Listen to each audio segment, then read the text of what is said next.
Hey everyone, and welcome to Already Cancelled. I am Peter, that is Tara, and we are going to talk about the Twilight Zone, Season 1, Episode 11. It's called And When the Sky Was Opened. So, full spoilers for the episode, and of course, this is a classic Twilight Zone, the original show.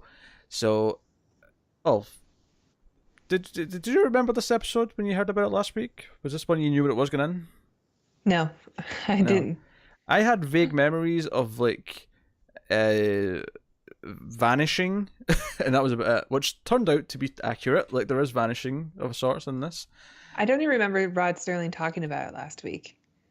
I guess I don't know, Yeah, forgot.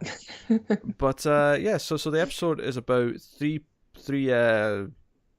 pilots who were testing this advanced aircraft, this advanced stealth aircraft that goes into space, and we start the story off with this pilot coming to hospital to visit his comrade because they went missing for was like a month. They went missing. No, it was a day. It was No, 24 no, no. hours. It was only Yeah, 24 hours. it's 24 hours. Yeah, a month's pretty Yeah. extreme actually. But they went missing for like a full day.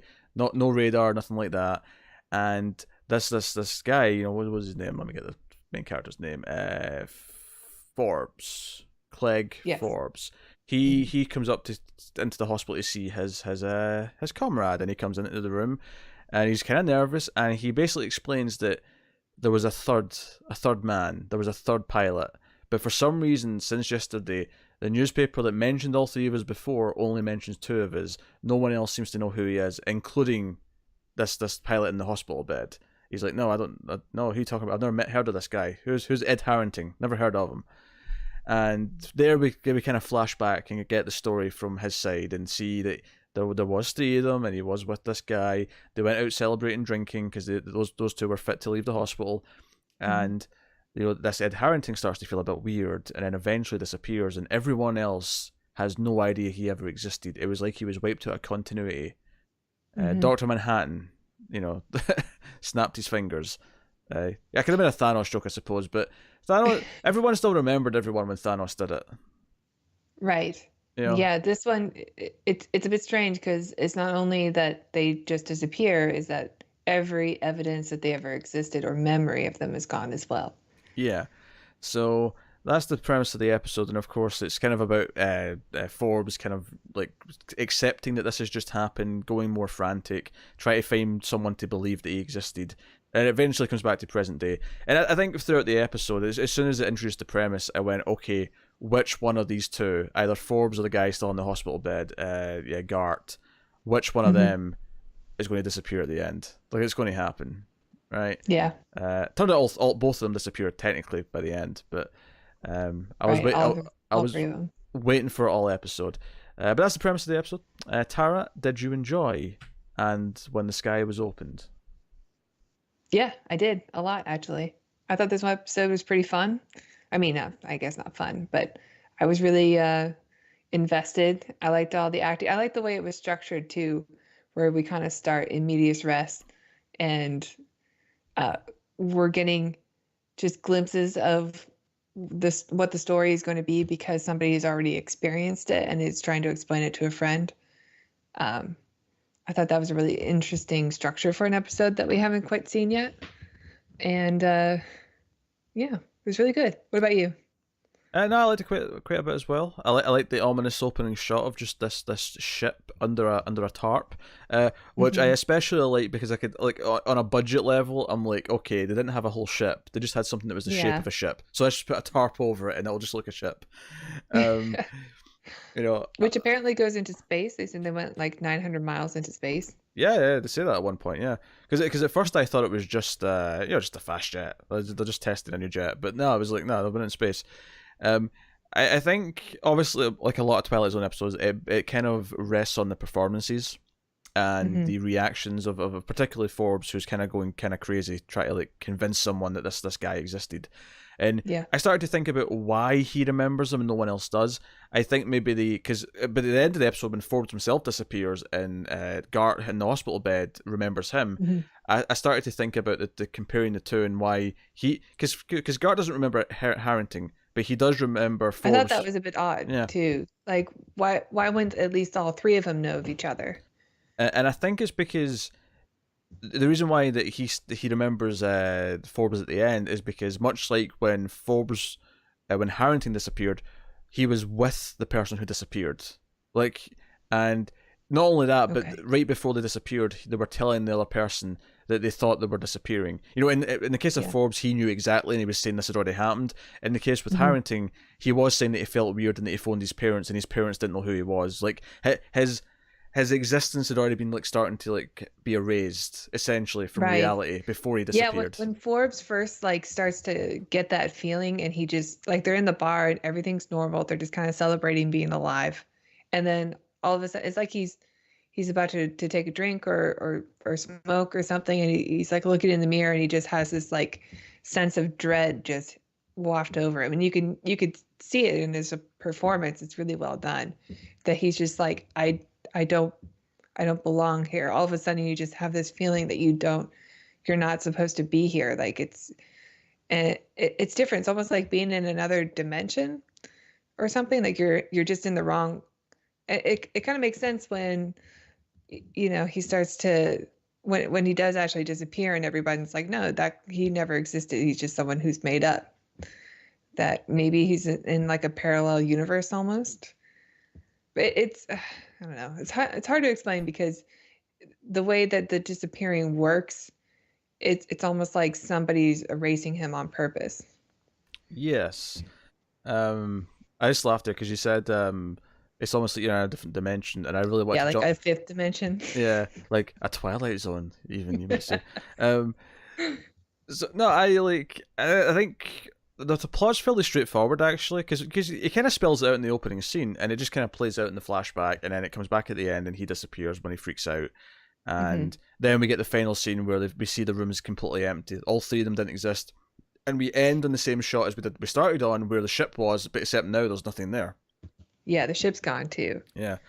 Um, It's almost like saying that something happened when they went out into space that caused them to disappear. because at first I think the first time he brings it up, it sounds like he's talking about like like if like either the Reaper or God or whatever. Like the idea they weren't supposed to survive. It was almost like an accident. Yeah. And Yeah, I went to what is that movie franchise called? Fail Destination. Yeah, yeah. My brain went to there too. Like they weren't supposed to be here, so they were supposed to die. But it's not that because it's all of their existence is gone. Exactly. That doesn't explain why their previous life is being erased. Um, Hmm. so and then by the end, because it's like something's intentionally wiping them out. I think just to go to the History Channel guy here, aliens. Like like it feels like they encountered something in space. That's why they disappeared for 24 hours, and Hmm. whoever encountered them doesn't want anyone on Earth to know that this happened. So they're wiping these people from existence. On top of like the mission, the ship, all three of them, they're erasing it Oh, all. okay. At least that was one theory I had. Maybe you don't think that Well, works. I mean, yeah, because they do mention that they disappeared for 24 hours, like just from, and we don't get any narrative from the astronauts or from the pilots on what happened during that 24 hours, like if they remember it or if it was just like a blip and all of a sudden it was a day later. Like we don't get any of that information, so No, we kind of have to piece together. I think at one point they do kind of imply that it was just like we were taking off and then or we were in the sky and then blip we woke up in a desert and it was hours later. Okay, yeah, yeah. I think at one Okay, point they'd you're say right. something like that. Yeah. So it's Um. either something it could be then something doesn't want to be seen yet, and Hmm. so they erase them, or they don't want that technology to exist, so they erase the memory of that technology being built as well. Yeah. Yeah. That was the theory I landed on. It's funny because I thought of Final Destination as well. Although there's actually an episode either later this season or in season two that is even more tied to Final Destination. Yeah, I remember you bringing it up Yeah. before, and that's probably why that thought crossed my mind. Obviously, I thought, I wonder if this is the one he was talking about. I won't say what episode it is because I think it is kind of like a twist in the episode, but Mhm. there's definitely one where it feels like whoever wrote that first movie saw this episode. Like this is so inspired, it is unreal. Um, but yeah, I think this episode's entertaining. It's got like characters who emote very well and are very I don't necessarily want to quite say likable per se. But you don't get enough of them to think they're likable. But Hmm. like the way he keeps reacting, the way that Forbes keeps reacting and kind of like freaking out and gradually losing his mind, and then there's almost a moment where he realizes in the hospital room at the end where he's going to be next. Like it's going to Yeah. happen to him as well. And of course, Yeah, because um, once he disappears, once Forbes disappears, he realizes that he was telling the truth, that this yeah, wasn't an illusion of some kind. So then he starts to panic and is just like, I'm next. yeah. And then the audience learns that it's true. I mean, he doesn't have anybody to watch him disappear at that point. So we just see the empty hospital room with 0 beds, and we see the plane that never existed. There was a really nice moment in the camera work actually. It kept playing with when Forbes was in the room talking to Gart. It kept doing this thing where he'd go up to the mirror and we'd see like Gart in the reflection, right? Mm, And he would yeah. before I knew which one of them was disappearing first, because I just thought, oh, it could be either one, right? We could be doing it. We could have Forbes disappear so that Gart will believe him Hmm. when what he said happened, or we might have Gart disappear and Forbes will go even more nuts because now he's the last one, and now he knows for sure it's going to happen to him because it's like, you know, 1, 2, 3. Yeah. And the camera kept like panning from over to him, and it followed him over to the mirror, and then you see Gart in the reflection. Every time it did that, it did it a couple of times. I thought it was going to pan back and he was going to be gone, or it was going to pan to the mirror and he was not going to be in the reflection. Yeah. It kept me on edge just in a subtle way where I kept thinking it was going to be him disappearing. Yeah. So that was No, fun. I think it's a really well written episode. There's not really a lot of like subtext or anything in it. There's no real message. There's a riddle, it seems, but not one that you can get an answer to. Yeah, there's a bit It, of a mystery, and you can theorize about it. It doesn't really give you much of an answer. It's more just kind of like, oh, what could have happened up there that came after them? It's more right. about just knowing that you're being erased, and okay, why are we being erased, and that's kind of it. I will say one moment that stuck out to me is after Harrington disappears, he goes to see, I think, Harrington's wife or his own girlfriend, or I was a bit confused. I thought maybe it was his own wife. but he was chatting up a lady in the bar. So and Yeah, he's also a military guy. yeah, I Can't don't. trust him. Yeah, but I don't think the episode was trying to like paint him as like an adulterer. Like it didn't feel like it was doing that. So I I don't don't know. know. Yeah, I that did cross my mind also. Like, why would they do that at this time? Yeah, it Because was. this is very much like Hays Code television. Yeah, it was Well, weird, why would but they do that? you know, he tries to like talk about Harrington to her, and she's like, "Who's Harrington?" And he's like, "Hey, Telegram," and it was like rephrased so it was like singular because he said that I said we're getting discharged today. It's like, oh no, it just says I, it just says me. Um, Hmm. but after he talks to her, he's like, "Oh, he must be back at the bar. It's a gag. It's all you know. It's all a prank." And he runs back to the bar. Hmm. He walks through a glass door.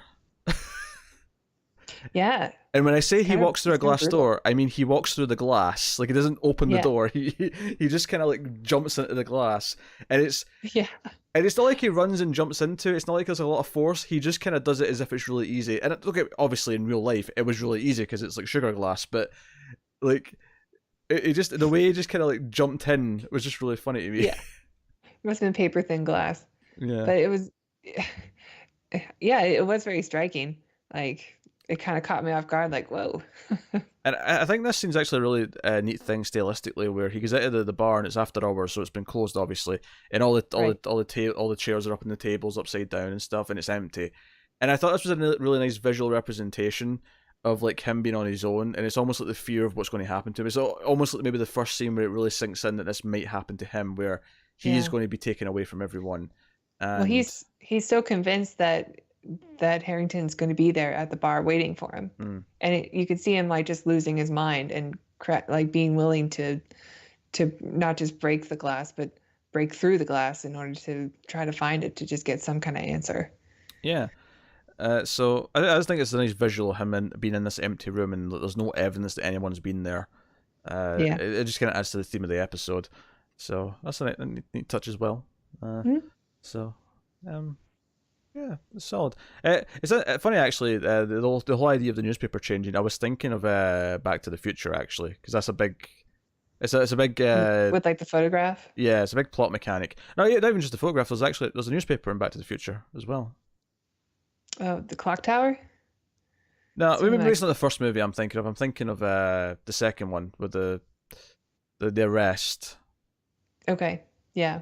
You know, with Griff. I have to remember his Hmm. name there. Not Biff, the grandson or the son of Biff.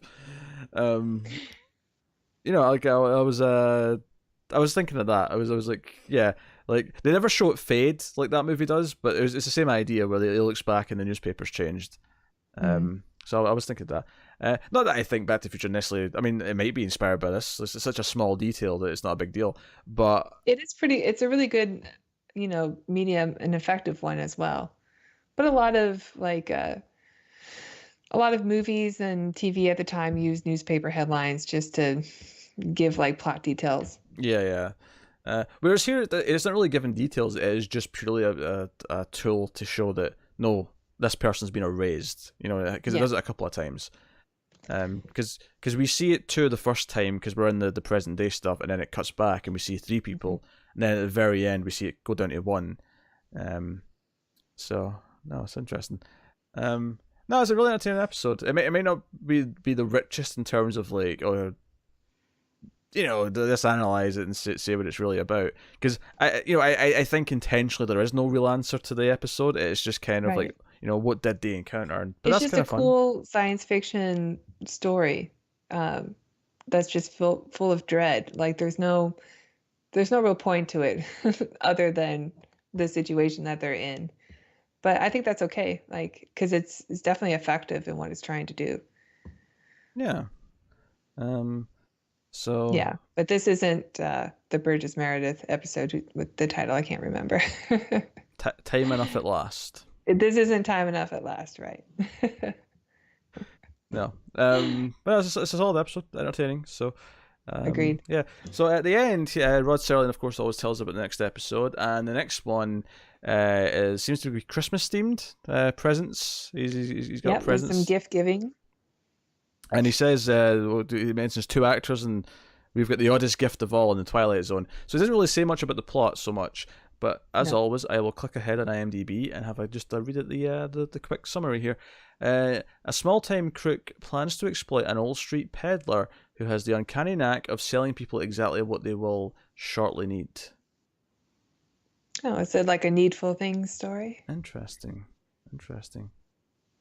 Hmm. I don't remember this one, so Me neither. be curious to see how it shapes up. So yeah, that's been the Twilight Zone. So if you want to let us know what you thought of the episode, you can do that in the link in the description below, rather not description, the comments. I can't speak. Tara, you do the outro because I clearly can't speak. Yeah, if you like the episode, give us a like, hit the subscribe button. Leave your thoughts down in the comment section below. That's what it's called, Peter. Thank Come you. on, be a professional. Show me how it's done, Tara. Show If me you how like it's the done. show and you like to support us, you can go to our Patreon at patreon.com/mouthfuzztv. You can support us for as little as $1 a month, and you can get bonus content, such as additional episodes of our show, The Ace, which is our sci-fi movie podcast. You can also get Twilight Zone episodes 1 week early if you enjoy these. You can also go to our Twitter page, Oh, which is at @mild_fuzz. I love how it came up on the screen, and you're like, "Oh shit, I can say that too." Yep. Just taking my cues off the screen. Did I forget anything? No, that was pretty much everything. Yeah, I like how you put a little bit more emphasis on the like and subscribe. You're like, smash that like button, hit that subscribe, maybe even ding that little bell so you get notifications for sure. Alright. Forgot about the bell. Well, I don't usually say the bell. There's a level of promotion at the end of this that I'm just not comfortable with, and Okay. saying people, "Hey, I hit that bell button so you always get notifications." Just I don't know, it's like you want to play a little hard to get. Sure. Isn't that right, Firefly? Here's my cat. Oh, hi, kitty. You get a cameo. Hello, push push. Okay, that has been Twilight Zone. So thank you very much once again for watching or listening. We always appreciate it. Keep watching TV, guys. in the Twilight Zone.